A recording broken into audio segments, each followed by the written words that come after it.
Gati. Gati. Je rehat? Jam rehat. Qa të fillojmë, ne erdhëm në fund. Ne erdhëm në fund, realisht kanë kaluar shumë shpejt 10 epizoda. E mësuam dorën tani. Tani mund t'i bëjmë 200. Tani let's go. Është ai momenti kur Anisa hyn nga dera dhe fillon rregullon dritën, fillon rregullon mikrofonat, and I'm like, okay, kemi mbrit në një fazë ku gjithë secila bën diçka dhe në fund ja kemi marrë dorën. Hera e parë ishte e vështirë, mori kohë. Po dita e parë, po. Derisa sistemuam gjërat në vendet e veta. Po, ja që kemi folur 10 epizoda, 9 në fakt, kjo është e 10-a. Kjo është e 10-a. Kemi folur për kaq shumë gjëra dhe kur e mendoj në retrospektiv, kuptoj se sa janë të lidhura njëra me tjetrën. Shërimi, ndjenja e braktisjes, agresiviteti, varësia, dashuria, nuk di jashtë shumë, mirësia. Sot për çfarë do flasim? Po, ta mbyllim bukur. Ta mbyllim bukur, thua. Edhe unë them ta mbyllim bukur. Të flasim pak për lumturinë. Çfarë s'bën njeriu për lumturinë? Më duket sikur çdo gjë që bën në jetë e bën për të qenë i lumtur në fund të ditës. Dhe shpesh e harron për fat të keq. Shumë shpesh e gjen veten duke e marrë ajo vrulli i përditshmërisë edhe duke mos qenë mjaftueshëm i lumtur me jetën e vetë, duke e pranuar gjithsesi si okej, kjo që nga jeta, pra nuk është të thënë, se dëgjohet shumë shpesh se jo gjë është për të qenë i lumtur, se lumturia është një çast, se tjerë, dhe duket sikur kemi marrë pak, kemi bërë një marrëveshje të fshehur të gjithë dhe themi, okej, si jam i lumtur, s'do jam i lumtur, s'ka gjë. Po, dhe po mendoja në fakt se si ka filluar i gjithë rrugtimi im i shërimit. Unë në një pikë të caktuar i thash vetes, dhe këtë e kam thënë në disa intervista, unë jam kaq e lumtur, çfarë mund të shkoj keq? Dhe që në atë moment, gjithçka shkoi keq. Ose shkoi mirë, sepse ishte mënyra e universit për të thënë shiko se lumturinë e ke keq kuptuar pak. S'ke faj. Po, s'ke faj, se unë e shoh këtë procesin e shërimit tim gjithmonë si një gjë e keqe, sepse nuk është diçka që e zgjodha unë, është diçka që unë duhej ta bëja. Dhe një prej mllefeve të mia më të mëdha ndaj partnerit tim, sidomos ishte përse më bëre të kaloj në përgjithë këtë. Përse duhej të kaloja në gjithë këtë, unë isha mirë. Dhe ti dhe Jola jeni gjithmonë ato që më thoni po ishte për më të mirën, ti sot je më mirë. And I'm like, e vërtet. E vërtet, procesi i shërimit ka qenë i detyrueshëm për mua, andaj po e shoh si negative, por në fund të ditës unë jam këtu ku jam sot, fal të njëjtit. Mendoj që procesi i shërimit është njësoj si ai hiking, kur ne ngjitemi për në mal, jemi gjithkohës duke sharë, duke mallkuar, jam shumë i lodhur, nuk mundem më, dua ta lektu, ose ti arrin atje sipër, sheh që ka një pamje të mrekullueshme, të jashtëzakonshme, thotë, okay, ableti. Duhet ta bëja këtë hiking, duhet të lodhesha, të djersitesha, të më dhimbnin këmbët për të arritur këtu. Mua më thënë shpesh që, do me thënë, lumturia nuk arrihet pa lodhje, Unë mendoj që jo. Mendoj që ashtu siç ne nuk vrapojmë dot pa mësuar të ecim, pa u zvarritur, pa u rrëzuar, gjërat e mira vijnë gjithmonë me pak sforcë dhe me pak përpjekje, thjesht dhe vetëm sepse nëse nuk ndodh kjo, e kemi të vështirë të jemi mirënjohës për to. Pra i marrim për të mirëqenë. Ja kuptojmë vlerën e lumturisë.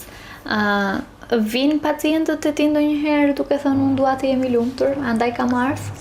Më shumë se sa vim për të thënë po vi dua të jem i lumtur ose e lumtur, vim duke thënë që nuk jam i lumtur ose e lumtur dhe dua të bëj diçka për këtë.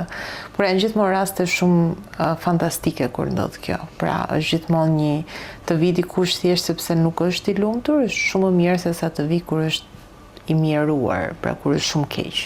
Kështu që gjithmonë nëse lumturia është pjesë e fjalisë, është gjithmonë një ndihmë shumë e madhe. E qartë, lumturia është mund të jetë prezente gjatë gjithë kohës në jetën tonë? Ose ne thjesht e gjejmë lumturinë në momente të caktuara, në pika të caktuara? Po, unë mendoj që lumturia merr nocione të ndryshme, pra kur ti thua jam kaq i lumtur, zakonisht është ose kur je duke bërë diçka shumë të madhe, ose kur je në një fazë jete ku ndihesh i qetë, ku nuk ke gjëra të mëdha që të shqetësojnë, i rrethuar nga njerëz, pra ke të gjithë elementet e përbashkët, e shumë shpesh lumturia është thjesht paqe dhe qetësi. Nuk është se ndonjëherë ne e lidhim lumturinë me diçka të zhurmshme, të madhe, nuk është gjithmonë ajo. Si ta parashtroj këtë pyetje? A shtiremi ne se jemi të lumtur? A mendon që në kohën në të cilën jetojmë, ne bëjmë gjithçka për t'ju treguar tjerëve që jemi të lumtur? Ne kemi ngritur rrjetet të tëra sociale për të mashtruar të tjerë dhe në fakt më së shumti veten që jemi të lumtur. Unë e kam pasur këtë eksperiencë të përjetuar në dorë të parë kur më vinë njerëz në terapi, të cilët nëse që mund të jenë njerëz publik apo ku diun që i ke rastisur në rrjetet sociale, në rrjetet sociale ti thua jetën e këtyre nuk e bën askush dhe të vinë aty dhe s'ka asgjë funksionale, është totalisht disfunksionale gjithë mënyra si është ndërtuar jeta e tyre. Kështu që ne e kemi kthyer lumturinë në diçka të shitshme, në diçka konsumi. Dhe po të vesh re për shembull vajzat dhe gratë i referojnë ditës së dasmës së tyre si dita më e lumtur e jetës, gënjeshtër. Nuk ka gjë më të stresuar në këtë botë se një nuse në ditën e saj të dasmës. E marrin, domethënë, nuk din të shijojnë mjaftueshëm sepse ajo dasma duhet bërë me atë dekorin që kam parë unë aty diku se duhet ta bëj kështu, se duhet ta bëj ashtu, se duhet të jetë kështu. Unë madje bëj shaka dhe them e vetmja gjë që unë do zgjedh në dasmën time është këngëtari. Gjithë tjerët bëjnë çfarë duan. Edhe shoqet më tallën thonë edhe të 3 orë edhe të 3 ta sillin, nuk ka problem. Vetëm duart i uratoskun tjerat si tjen. Sepse e kam parë se sa stres ju japin vetes. Pse? Për të treguar që kjo është dita më e lumtur e jetës time, nuk do të ta tregoj te kori, do të ta tregoj mënyra si sheh personin me të cilën do të ndash kërcimin e parë. Fiks.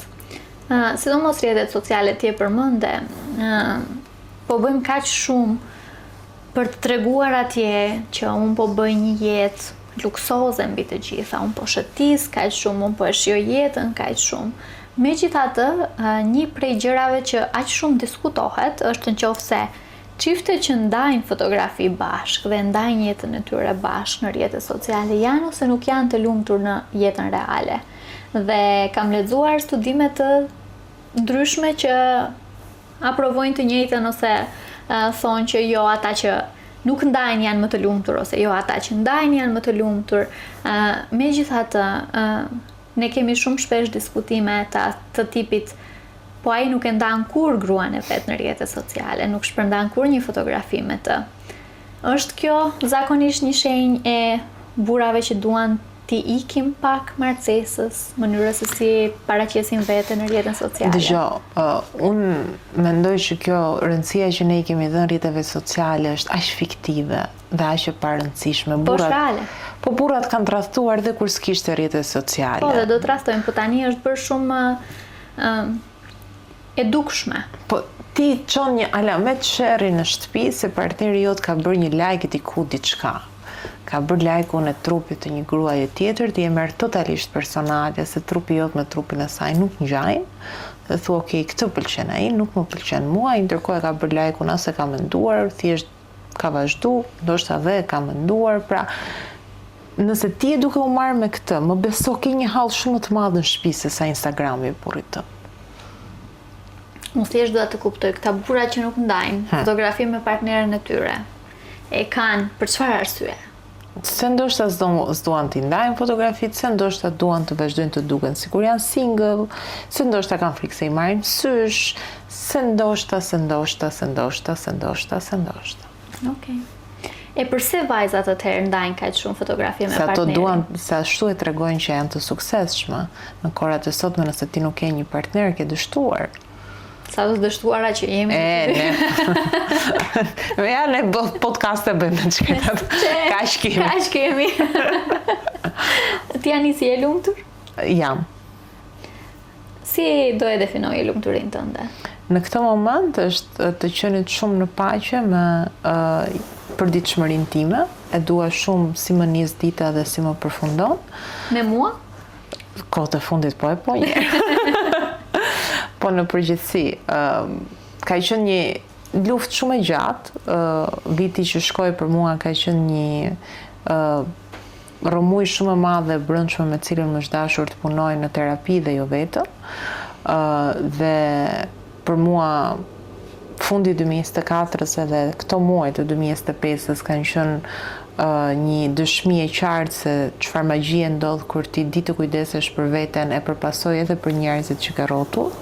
Për mua lumturia është definuar në paqen në raport me përditshmërinë time, sa më pëlqen, sa më qef shkoj në punë dhe sa përtoj, dhe raporti me njerëzit që rrethohet e përditshme ime. Pra, a janë njerëzit e do takoj filanin apo filanin, apo janë njerëzit e do takoj filanin apo filanin. Viti I fundit, unë kam takuar vetëm njerëz që kam dashur. Nëse nuk më ka pëlqyer të takoj dikë, nuk e kam takuar. Nuk e kam vendosur veten në situata të parahatshme, por më është dashur dhe këtë ja them shumë shpesh, sidomos gjeneratës Z që është relativisht dembele, dhe ja them gjithmonë që të arrish në pikën që të bësh jetën që duhet të bësh përcakoj jetën që duhet. Sepse nuk vjen kështu, është si puna e asaj lodhjes. Që ti sot të jesh mirë, tu desh të kaloje të gjitha ato që kalove. Po lumturia nuk është diçka që qëndron aty. Lumturia është fluide, siç është jeta fluide. Është diçka që vjen, që shkon, që e kemi ose se kemi në kontroll. Është kaq e vështirë në fakt të pranosh faktin që unë për momentin jam shumë mirë, kam bërë terapi, jam shumë në rregull, dhe të pranosh faktin që unë nesër mund të jem prapë në një situatë ku prapë më duhet terapi, prapë s'po e njoh lumturinë, s'po ja njoh ngjyrat lumturisë. Dhe është kjo që ju terapistët I thoni ta njohësh jetën me të gjitha ngjyrat e saj dhe të mos pretendosh që do të jetë gjatë gjithë kohës një fushë me lule. Po është e mërzitshme vetëm një ngjyrë, edhe nëse ajo ngjyrë është roz apo e bardhë. Bëhet e mërzitshme, ka nevojë për thyerje. Ti e kupton rëndësinë. Unë jap gjithmonë shembullin vendet e ulta, vendet baltike, këto që kanë nivelin më të lartë të jetesës. Janë dhe vendet që kanë numrin më të lartë të vetvrasjeve. Sepse njeriu ka nevojë për sfida, për ta ndjerë veten funksional dhe të arritur. Pra nëse ti ja bën të gjitha gati, për njeriu është e mërzitshme.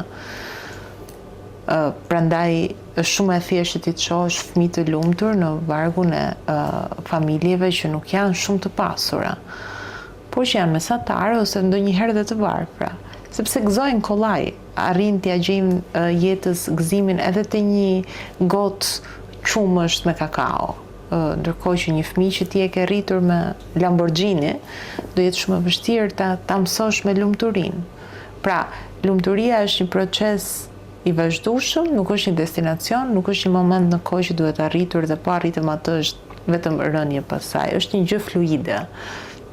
Është një gjë që gjatë gjithë kohës me ty ose pa ty. Ka qenë në një film një shprehje që thoshte se unë nuk jam e lumtur gjithë ditën me të, po jam e lumtur çdo ditë me të. Pra, nuk është një gjë që është blok dhe qëndron, po është një gjë që ikën dhe vjen, si shërimi. Është një gjë që ka momente që ti je shumë e lumtur, ka momente që nëse të pyet dikush që nuk është mohabet, thot a je e lumtur, ti thua po. Ama nëse flet me shoqjet në të ngushtë, thua kjo dita sot ka qenë skandal. Ka, sepse në tërësinë e saj jeta ty të pëlqen mënyra si po e bën jetën, po ka ditë të këqija në këtë.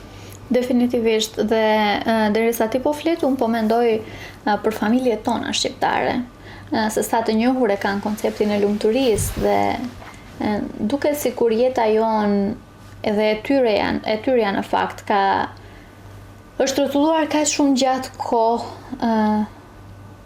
ndaj mbijetesës, për të mbijetuar, për të krijuar diçka sa që s'ka menduar kush për lumturi. Aman jemi mirë, ne kemi edhe këtë shprehjen e kemi kaq sa kemi, po jemi mirë. Shqyqyr mirë, ose ne nga Tetova themi atë shprehjen islame, elhamdulillah, që jam mirë elhamdulillah themi. Domethënë, sido që është situata ime, unë jam mirë, jemi mësuar disi të vlerësojmë ato grimca që thua ti. Po nuk e di sa kemi menduar për lumturinë si koncept, për lumturinë si një diçka që duhet të jetë prezente në jetën tonë, dhe sa dallon në fakt koncepti i lumturisë nga një familje të tjetra dhe nga një individ të tjetri. Dallon shumë dhe mbi të gjitha dallon nga një brez në tjetrën. Pra në breza të ndryshëm lumturia është e ndryshme. Nëse ne flasim me, ku diun, mamat tona, lumturia ishte të kenë fëmijë të shëndetshëm. Nëse ti e pyet mamin çfarë të bën të lumtur sot, është që t'jeni ju mirë, t'jeni ju të rehattuar, t'jeni ju në rregull. Nëse pyet gjyshen çfarë e bën të lumtur, është po unë dua të bëhem gjyshe, dua që ti të bësh një fëmijë, dua që të fejohesh, të martohesh. E nëse pyet motrën çfarë e bën të lumtur, është një master apo është një punë shumë e mirë. Pra, në momente të ndryshme të jetës, në faza të ndryshme, lumturia për ne merr fytyrë tjetër. Por zakonisht pothuajse gjithmonë lumturia lidhet me një lloj paqe dhe stabiliteti. Pra, ajo është zakonisht e inkorporuar brenda. A jemi ne përgjegjës për lumturinë e dikujt tjetër? A duhet të jemi përgjegjës? A duhet të mbajmë përgjegjësi? Ne nuk jemi përgjegjës për lumturinë e dikujt tjetër, po mund të bëhemi shpeshherë përgjegjës për mërzinë atyre. Ndonjëherë i lëndojmë njerëzit edhe duke ditur që e bëjmë. Po a i lumturojmë ndonjëherë njerëzit duke ditur që e bëjmë? Mendoj që shumë shpesh e bëjmë. Po e di pse po ta bëj këtë pyetje, sepse në kulturën tonë ne bëjmë shumë gjëra për të tjerët. Të mësosh të bësh gjëra për veten dhe ta kërkosh lumturinë ashtu si ti do është një sfidë e paparë në kulturën tonë. Ti bën një gjë të caktuar se do bëj të lumtur mamin, ti bën një gjë të caktuar se do bëj të lumtur babin. Dhe në fund të ditës përfundon duke mos ditur çfarë të bën të lumtur ty. Ne rritemi me këto pritshmëritë e shkollimit. Do studioj këtë deg sepse më ka thënë kështu babi. Do martohem në këtë mënyrë sepse kështu është pritshmëria e familjes. Do lind fëmijë në këtë moshë sepse kështu është pritshmëria e shoqërisë. Dhe në fund, në një pikë të caktuar, ne gjejmë veten duke mos ditur realisht çfarë na bën të lumtur. Po nëse do e jetosh jetën për të tjerët, patjetër që po. Kur unë flas të bërit gjëra për të bërë të tjerët të lumtur apo për të trishtuar, flas për gjëra shumë minimale. Pra, nëse unë zgjedh shkollën, sepse mami dhe babi duan që unë të shkollohem në atë formë, kur unë t'jem e palumtur, do vi një moment që do i them ju e keni fajin, unë për ju e bëra, se ju ma kërkuat, se ju e deshët këtë. E njëjta gjë ndodh me partnerin, e njëjta gjë ndodh me krijimin e familjes. Ti i dëgjon shpesh të rinj që thonë, dua të bëj mamin dhe babin krenar. Krenaria e prindërve ta nuk është përgjegjësia jone. Nëse ata ndihen krenar për fëmijët e tyre, shumë mirë, lum ata. Por kjo nuk është përgjegjësi e fëmijës. Jeta jote nuk mund të jetë dëshmi e ëndrave të prindërve të tu. Ky është problemi pastaj kur ne i sjellim në fëmijët në jetë për të plotësuar ne atë checklistën tonë. Dhe jo për atë që vjen në të vërtet. Ne jemi kanali nga të cilët fëmijët vinë në këtë botë, po jeta e tyre nuk na përket ne. Nuk është pronë jona për ta gdhendur si të duam ne. Ne jemi aty për t'i krijuar atyre hapësirat dhe për të qenë prezent pavarësisht zgjedhjeve të tyre. Nëse fëmia im do të shkojë dhe ku di unë të hidhet nga mali pa një mbrojtje, unë kam për detyrë t'i them çdo gjë të mundshme që të ruaj veten e tij dhe të ruaj jetën e tij. T'i jap çdo mjet të mundshëm për ta bërë këtë, por nuk mund t'i them të lutem mos e bëj për mua. Një nga format më të këqija që ti ke për të ndihmuar dikë është mos u mërzit atë keqen se më mërzit në mua. Se sa po i ke dhënë një hall tjetër, pikërisht. Po i kemi ne këtë, bëje për mua. Dëgjom se unë po kujdesem për ty, bëje për mua, bëje për babin, bëje për mamin, bëje për... Më ka rastisur para shumë vitesh, kam qenë në një vdekje, personi që kishte vdekur, kishte vrarë veten, dhe dëgjova dikë që erdhi për ngushëllim dhe i tha fëmijës atij personi si ta bëri ty këtë. Kam qenë e vogël, nuk isha kaq ekspresive. Jo, kam qenë, po ishte thjesht momenti, besoj, kisha një tjetër lloj respekti në ato momente se sot do ta kisha bërë. thjesht do ta kisha tërhequr dhe do kisha thënë kjo është fjalia më idiote që mund t'i thuash atij personi në ato moment. Se sigurt që po e mendon vet, por mos ja jep dhe ti mbi supe. Pra, mënyra se si ne për të lehtësuar dhimbjen tonë hedhim direkt tek tjetri, është gjithë mënyra si ne raportohemi me botën në përgjithësi. Pra kur unë kam merak që fëmia im mund të jetë në depresion, gjëja e parë që i them është të kishen mami, mos e bëj se ke mami. E kuptoj, nuk është se nuk e kuptoj. Unë e kuptoj që në atë moment ajo nëna, ai baba po kaloi një dhimbje të jashtëzakonshme, por nuk e ndihmon dot kështu. Sepse sapo i ke vënë dhe një peshë tjetër. E njëjta gjë ndodh me lumturinë. Të kishen mami, vazhdo këtë shkollë, se do të hapen dyert, se do kesh këtë mundësi, se do kesh këtë hapësirë. Dhe askush nuk merret me ty për të thënë që shiko se e ke menduar ndonjëherë veten çfarë do të bësh. Të ndaj diçka personale. Kur unë kam zgjedhur të vazhdoj shkollën për psikologji, prindërit e mi nuk kanë qenë dakord. As motra ime. Por nuk kanë qenë dakord në sensin që ti bëj çfarë të duash, po mendoje mirë. Ki parasysh që kjo gjë do t'japi karrierën, do kesh vështirësi financiare, bëhet fjalë për motin e largët 2010. Ditën që kanë dalë përgjigjet, ka qenë, unë e kam marrë vesh diku në 10 të darkës, sepse aso kohë dinin online, besoj dalin edhe sot, por s'kishte pas shumë i ngarkuar rrjeti dhe unë s'kisha pas mundësi të hyja. Një shoku im i 8 vjeçares, e kam ende sot shok, më thuj sa e ke atë kodin, se ta them, unë thot se e kam downloaduar, kam arrit ta downloadoj. Edhe ja them, unë dhe më sjell një screenshot që isha psikologji, vendi i tretë në Republikë. Jam hedh përpjet, sikur më kishte dalë një dek që as nuk e kisha vënë në formular, aq shumë jam lumturuar. Mami im filloi të qante, sot e kësaj dite, nëse do ta kesh mamin këtu, ajo kur ta tregoj këtë histori qante sërish dhe thot sa e lumtur kam qenë atë moment që nuk kisha arritur të ta ndryshoja mendjen, sepse e kuptova se shumë e doje. Sot që flasim, unë jam shumë e lumtur me karrierën time. Nëse do kisha ndjekur diçka vetëm sepse prindërit e mi dhe motra ime mendonin që kjo ishte më e përshtatshme për të ardhmen time, do isha totalisht e palumtur dhe një zot e di si do kishte mbajtur rrugtimi im. Thënë kjo, unë e mora përgjegjësinë mbi supen, nuk ja lash prindërve të mi, nuk ja lash motrës time, nuk ja lash askujt tjetër, sepse okej, unë e kisha mundësinë dhe kisha një sistem suporti. A kanë gjithmonë njerëzit këtë? Jo, domosdoshmërisht. Shumë shpesh nuk e kanë fare këtë sistem suporti, por kjo nuk do të thotë që ne nuk duhet ta bëjmë. Pra kjo nuk do të thotë që ne nuk duhet të përpiqemi, nuk duhet ta çojmë veten deri në pikën që të marrim atë që duam për veten tonë, atë që ne mendojmë që është më e mira. Se vetëm duke dëgjuar veten do shkojmë drejt lumturisë. Nëse do dëgjojmë të tjerët, pra nëse ti shkon 25 vjeç dhe mbaron drejtësi dhe unë të pyes, po pse drejtësi ç'ne dhe ti më thon, po ku ti babi më tha. Po kur babit mos jetë më, çfarë ndodh me jetën tënde? Kur babit mos jetë më për treguar çfarë duhet bësh me atë. Fiks jemi të lidhur në këtë varshmërinë. Varemi prej tjetrit.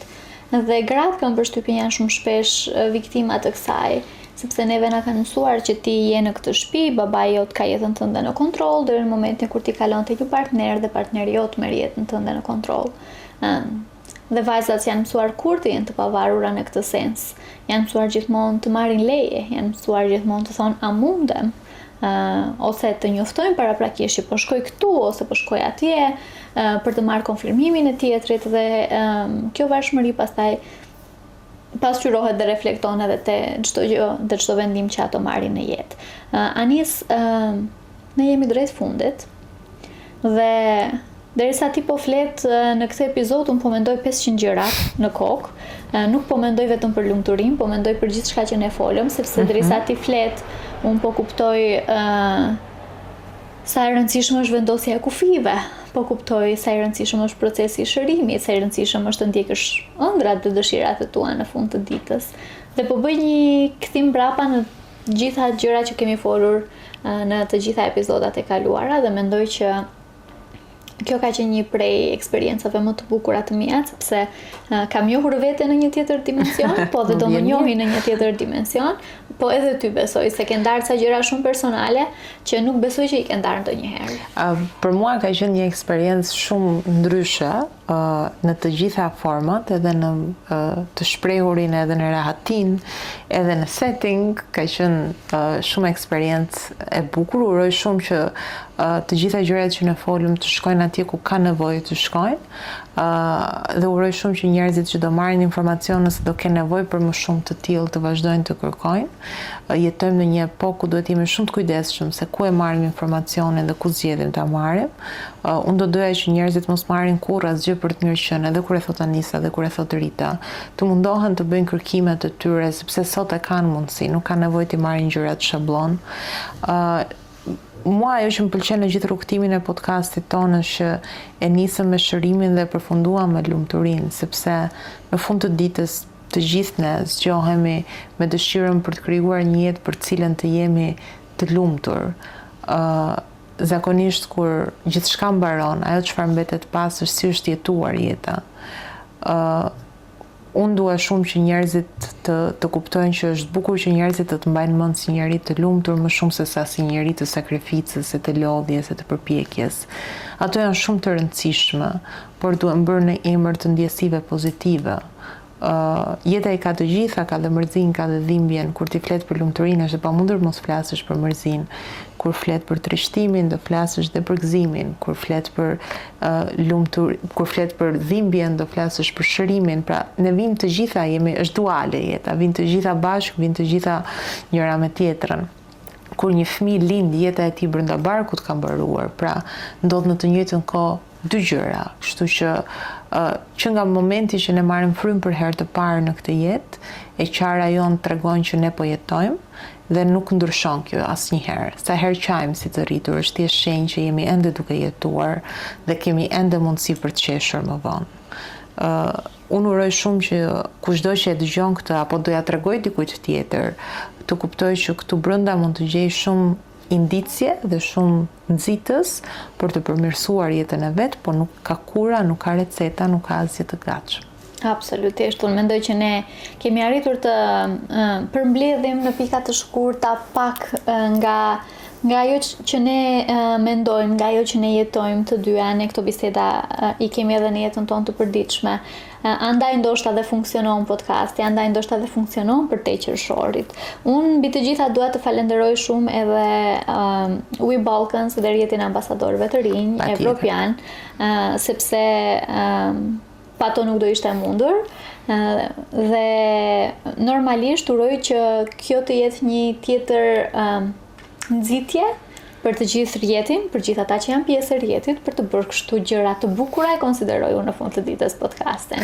Definitivisht, unë dua të të falenderoj ty që më zgjodhe mua në këtë rrugëtim, sepse mendoj që bashkë kemi arritur të prekim shumë gjëra për disa njerëz që kanë dëshirë të dëgjojnë dhe kanë dëshirë të mësojnë.